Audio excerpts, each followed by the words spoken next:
Praise the Lord. இயேசு கிறிஸ்து சிலுவையில் அறையப்பட்ட அடுத்த நாள், அதாவது சனிக்கிழமை, அவர் எங்கு போனா என்ன செய்தார், அதை குறித்து தான் இன்றைக்கு நம்ம பார்க்க போகிறோம். ஒரு வசனத்தை உங்களுக்காக வாசிக்க விரும்புகிறேன். 1 பேதுரு 3ஆம் அதிகாரம் 18, 19, 20 வாசிக்கிறேன். கவனிங்க. 19 வாசிக்கிறேன். அவர் ஆவியிலே அவர் போய் காவலில் ஆவிகளுக்கு பிரசங்கித்தார். அந்த ஆவிகள் பூர்வத்திலே நோவாவின் பேரை ஆயத்த பண்ணும் நாட்களிலே தேவன் நீடிய பொறுமையோடு காத்திருந்த போது கீழ்ப்படியாம போனவைகள். இந்த வசனம் நமக்கு தெளிவா சொல்லுது. இயேசு கிறிஸ்து எங்க போனாரா? பாதாளத்துக்குள்ளாக கடந்து போயிருக்கிறார். ஏன்னா அங்கதான் சிறையிருப்புல வைக்கப்பட்டிருக்கிறாங்க. காவலில் என்பது எப்படி, சிறையில வைத்திருக்காங்க அவங்கள. இப்போ அந்த இடத்துக்கு போய் அவங்க கிட்ட என்ன பேசி இருக்கலாம்? எனக்கு இந்த வேதத்துல எதை குறித்தும் இவர் இதுதான் பிரசங்கித்தார், இதை குறித்து தான் பேசினார் என்று எதுவுமே சொல்லப்படவில்லை. நம்ம இப்படி யோசித்து பார்ப்போம்.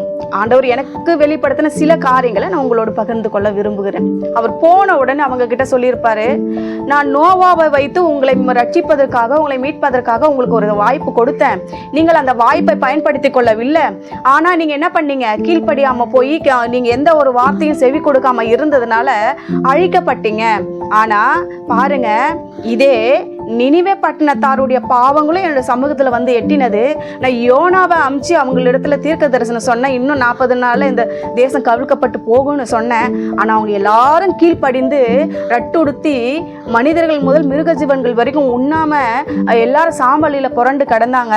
அவங்களுடைய காரியங்கள் இரகங்களை எல்லாம் பார்த்து கெஞ்சுதலை கேட்டு தீங்குக்கு மனஸ்தாபப்பட்டு அவங்கள அழிக்காம இருந்தேன் அப்படி சொல்லிட்டு அவங்க கிட்ட பேசுறத நம்ம பார்க்கலாம். சரியா? இதுவா தான் இருக்கும். ஏன்னா இவங்க கீழ்ப்படியாதவர்கள். நோவாவை அமிச்சு நீதியை பிரசங்கித்த போது யாருமே அதை வந்து ஒரு பொருட்டாய் எண்ணாதவர்கள். இது வசனம் சொல்லுகிறது. அவர் நீடிய பொறுமை உள்ளவராய் ஒரு தவணையை கொடுத்து காத்து கொண்டிருந்தால், ஒருவேளை மனம் திரும்பினால் இவர்களை நம்ம பாதுகாப்போம்னு சொல்லி காத்து கொண்டிருந்தார். ஆனால் அவர்கள் அதற்கு கீழ்ப்படியாமல் போனதுனால தன் ஜீவனை இழந்து விட்டார்கள். அடுத்தது இன்னொரு காரியம் நடந்திருக்கலாம். சாத்தான் இந்த சத்தத்தை கேட்டு, என்ன இன்றைக்கு ஏதோ வித்தியாசமாக இருக்கிறது, என்ன நடக்கிறது எங்கு என்று சொல்லி பார்க்கும்படியாக வந்திருக்கலாம். இயேசு கிறிஸ்துவை பார்த்த உடனே எனக்காக ஆயத்தம் பண்ணப்பட்டிருக்கிற தூதர்களுக்காகவும் தான் இந்த பாதாளம் உருவாக்கப்பட்டிருக்கிறது என்று சொன்னவர், அவருக்கு இங்க என்ன வேலை என்று கேட்டிருக்கலாம். அப்போ ஆண்டவர் சொல்லியிருப்பாரு, என்ன மறந்துட்டீங்களா? நான் தான் அப்பவே சொன்னனே, எப்போ இந்த பாவமும் சாபமும் காரியம் இந்த பூமியில வர்றதுக்கு நீங்க காரணமா இருந்தீங்களோ, ஏதேன் தோட்டத்துல ஆதாம் ஏவாள் கிட்ட, அன்றைக்கே நான் தான் உங்ககிட்ட சொன்னனே, ஸ்திரீயின் வயிற்றில பிறந்தாவது உங்களை வந்து தலையை நசுக்குவேன் நான் சொன்னனே. நேற்றைய தினத்துல நடந்ததெல்லாம் மறந்துட்டீங்களா?